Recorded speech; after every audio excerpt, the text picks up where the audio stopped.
শীতকাল মানেই পৌষ পার্বণ, আর পৌষ পার্বণ মানেই তো পিঠে পুলি পাটিসাপটা আরও কত কী। তাই আপনাদের কাছে নিয়ে চলে আসলাম একদম পারফেক্ট দুধ পুলির রেসিপি, যা মুখে দিলেই মিলিয়ে যাবে। ফোটানোর সময় ফেটে যাওয়ার কোনো সম্ভাবনাই থাকবে না, আর ঠান্ডা হলে শক্ত হওয়ার তো কোনো কথাই নেই। তো হ্যালো এভরিওয়ান, অপুর সংসারের নতুন একটি ভিডিওতে আপনাদের স্বাগত জানিয়ে শুরু করছি আজকের রেসিপি দুধ পুলি। তো তার জন্য প্রথমেই আমি দুধ পুলির জন্য পুরটা বানিয়ে নেব। তো এখানে আমি সব মিলিয়ে মোট 1.5 লিটার দুধ নিয়েছি। সেখান থেকেই 1 কাপ দুধ আমি বেশ ঘন করে ফুটিয়ে নিচ্ছি। তার মধ্যে দিয়ে দেব 2 টেবিল চামচ মতন গুঁড়ো দুধ। গুঁড়ো দুধ দিয়ে ফুটিয়ে নিলে দুধটা খুব তাড়াতাড়ি ঘন হয়ে যাবে, আর টেস্টটাও বেশ সুন্দর হবে।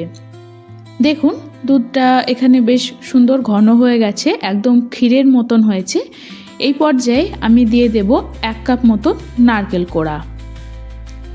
এবার ক্ষীরের সাথে নারকেল কোড়াটা খুব ভালো করে মিশিয়ে নেব।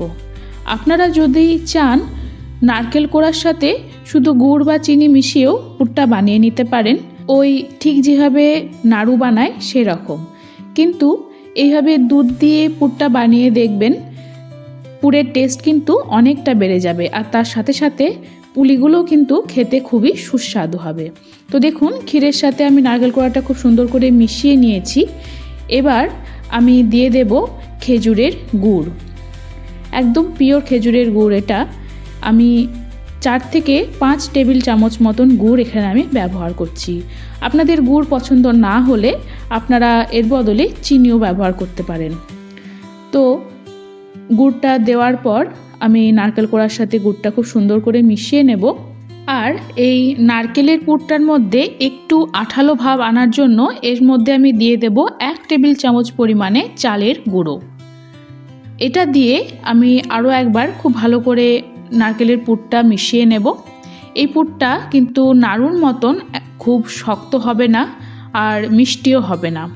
দেখুন দেখেই বুঝতে পারছেন এর কনসিস্টেন্সিটা ঠিক কীরকম হবে, একটু আঠালো আঠালো থকথকে মতন। তো আমার নারকেলের পুর একদম রেডি হয়ে গেছে। এই পর্যায়ে আমি গ্যাসের ফ্লেমটা অফ করে দিয়ে পুরটাকে একটা প্লেটে তুলে নেব, আর ঠান্ডা হওয়ার জন্য কিছুক্ষণ রেখে দেব। তো দেখুন অন্যদিকে আমি একটা পাত্র গ্যাসের ওপরে বসিয়ে দিয়েছি। এবার তাতে আমি নিয়ে নিচ্ছি 1 কাপ পরিমাণ জল। জলটা একটু গরম হয়ে গেলে আমি এর মধ্যে দিয়ে দেব 1/2 টিস্পুন নুন। নুনের সাথে জলটাকে খুব ভালো করে মিশিয়ে নিয়ে যখন জলটা ফুটে উঠবে, ঠিক সেই পর্যায়ে আমি দিয়ে দেব 500 গ্রাম মতন চালের গুঁড়ো। এখানে আমি রেডিমেড কেনা সেদ্ধ চালের গুঁড়োটা ব্যবহার করেছি। আপনাদের যদি ইচ্ছে হয় বাড়িতে চালের গুঁড়ো বানিয়ে নেওয়ার, তাহলে সেক্ষেত্রে চালটাকে ভিজিয়ে রেখে জলটা ঝরিয়ে নিয়ে বেশ ভালো করে শুকনো করে তারপর মিক্সিতে গুঁড়ো করে নিয়ে সেই পাউডারটা ব্যবহার করতে পারেন। দেখুন চালের গুঁড়োর সাথে খুব ভালো করে জলটা মিশিয়ে নিয়েছি। একটু আঠা আঠা টাইপের ডোটা তৈরি হয়েছে, পুরো জলটা কিন্তু লেগে গেছে। এবার এই গরম থাকা অবস্থাতেই আমি পুরো ডোটাকে তুলে নিচ্ছি, আর হালকা হাতে 2 থেকে 3 মিনিট সময় ধরে ভালো করে মেখে নেব। যত ভালো করে মাখতে পারবেন তত ভালো কিন্তু পুলিগুলো নরম হবে। তো দেখুন বেশ 2-3 মিনিট সময় ধরে আমি ময়দার ডোটা মেখে নিয়েছি। এবার এখান থেকে আমি ছোট ছোট করে লেচি আকারে কেটে নেব।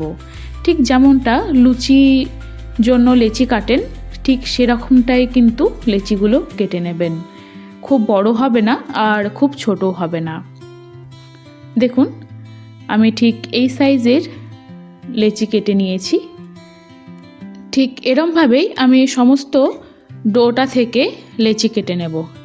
দেখুন লেচি কাটা আমার পুরো কমপ্লিট হয়ে গেছে। আমি সব এক মাপেরই লেচি কেটে নেওয়ার চেষ্টা করেছি। এবার একে একে পুলির শেপ দিয়ে নেব। তো তার জন্য সাইডে আমি একটা পাত্রে জল নিয়ে নিয়েছি।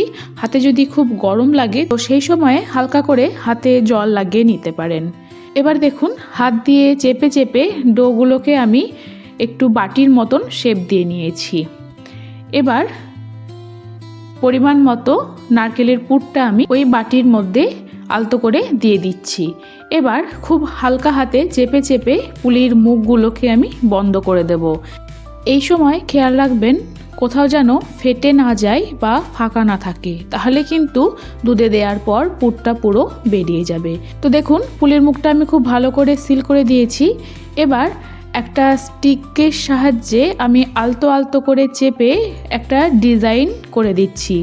এটা পুরোপুরি অপশনাল, আপনারা চাইলে করতেও পারেন নাও করতে পারেন, কিন্তু এরমভাবে করে দিলে দেখতে খুব ভালো লাগে।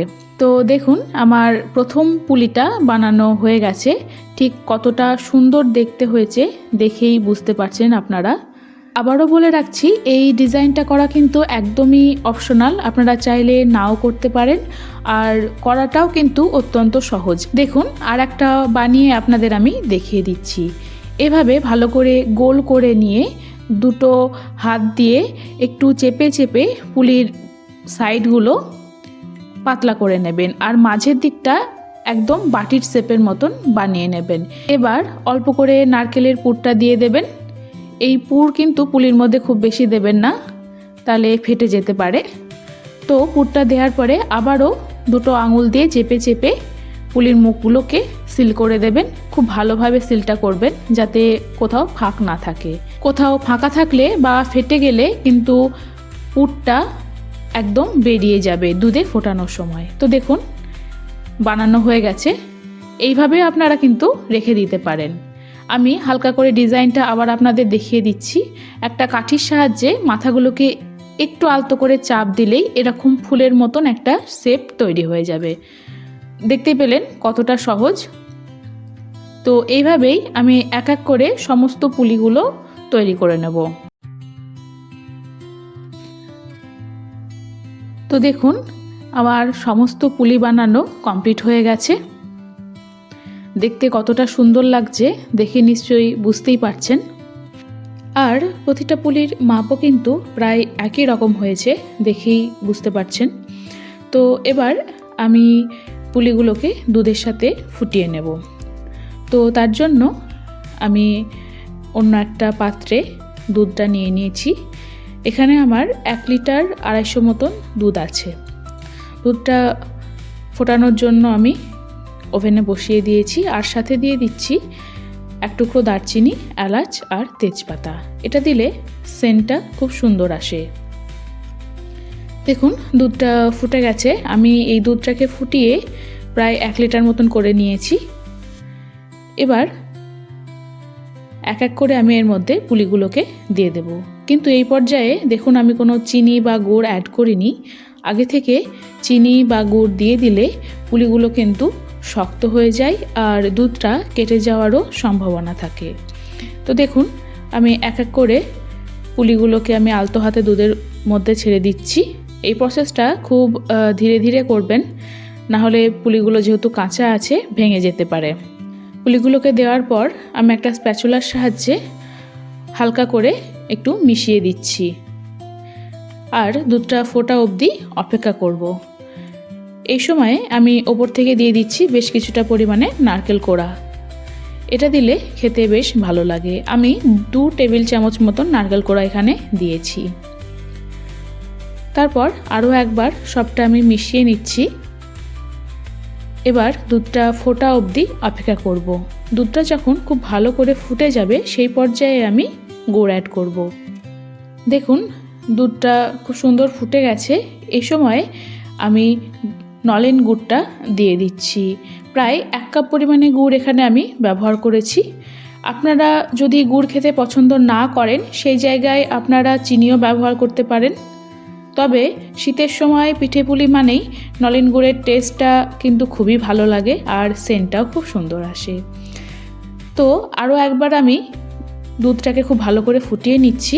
এই সময় বেশি নাড়াচাড়া করবেন না, হালকা হাতে একটু মিশিয়ে নিয়ে দুধটাকে ফোটানোর জন্য অপেক্ষা করবেন।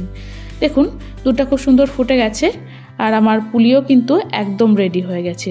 এবার আমি গ্যাসের ফ্লেমটা অফ করে ঠান্ডা হওয়ার জন্য কিছুক্ষণ রেখে দেব। এর থেকে বেশি কিন্তু দুধটা ঘন করবেন না, তাহলে ঠান্ডা হওয়ার পর একদম শুকিয়ে যাবে আর সেটা খেতেও কিন্তু খুব একটা ভালো লাগবে না। এই যে দেখুন, আধ ঘন্টা পর আমি পুলির ঢাকনাটা খুলে আপনাদের দেখাচ্ছি। কতটা সুন্দর হয়েছে দেখেই নিশ্চয়ই বুঝতে পারছেন। দুধের ঘনত্বটা একদম ক্রিমের মতন হয়ে গেছে, আর একটা পুলিও কিন্তু আমার ভেঙে যায়নি, দেখেই বুঝতে পারছেন। এবার একটা প্লেটে আমি আপনাদের সার্ভ করে দেখাচ্ছি। কোনো পুলি কিন্তু ভেঙে যায়নি। একটা পুলি আপনাদের আমি ভেঙেও দেখাবো ঠিক কতটা নরম হয়েছে, তাহলে বুঝতে পারবেন। এই যে দেখুন, ভেতর একদম পুরে ঠাসা আর নরম আর তুলতুলে হয়েছে। ঠিক এই প্রসেসগুলো ফলো করে যদি আপনি বাড়িতে দুধ পুলি বানান, তাহলে কথা দিচ্ছি পুলিও খুব সুন্দর টেস্ট হবে খেতে, আর পুলি ঠান্ডা হয়ে যাওয়ার পরে শক্ত হবে না, ভেঙেও যাবে না। ভিডিওটি কেমন লাগলো কমেন্টে জানাতে ভুলবেন না কিন্তু। যদি ভালো লাগে তাহলে লাইক কমেন্ট করে চ্যানেলটি সাবস্ক্রাইব করে পাশে থাকবেন। দেখা হবে খুব শীঘ্রই নতুন একটি ভিডিওর সঙ্গে। ততক্ষণ সবাই ভালো থাকবেন, সুস্থ থাকবেন। নমস্কার।